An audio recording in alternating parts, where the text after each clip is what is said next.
Hello, welcome to Pergola Nurseries in Virginia. Hard to believe, this Hydrangea Annabelle is 3 years old, planted at this time of the year from a plant this size here. And of course Hydrangea Annabelle is wonderful. It's the most popular of all the white hydrangeas. Starts to flower end of June and finishes well into September. Important to keep them fed.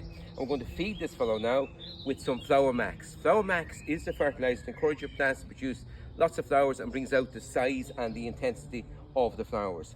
The other thing we're doing with Hydrangea Annabelle is supporting it with floppies, because it hasn't got great strong stems, so it can flop over very easily. We've already put the first layer of bamboo canes on this one. We've all the rest to do as yet.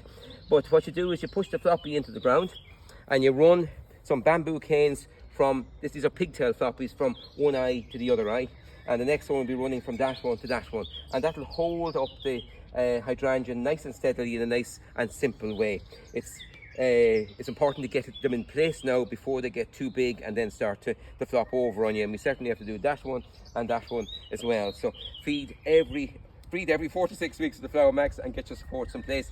The Flower Max, of course, will make sure that the size of the flowers will be better, and it brings out the intensity of the flower colour, and will make sure that it keep repeat flowering for us, because Hydrangea Annabelle can get a bit tired and lazy and doesn't keep reflowering. So Flower Max are putting a good couple of handfuls. These are big clumps, so a couple of handfuls around like that, and we'll apply it every 4 to 6 weeks from now to get the most from them. We've nice white anemone here as well, and we'll give it a handful as well. So for all your flowering shrubs, your hydrangeas, perennial flowers, they all need to be fed every 4 to 6 weeks from now with Flower Max to get the most from them. A nice geranium, Roseanne there as well, getting a feed too. So feed every 4 to 6 weeks from now with Flower Max and get the supports in place on the Hydrangea Annabelles before they go too far and flop over, and it's more difficult to support them then. Goodbye for now. Enjoy your garden.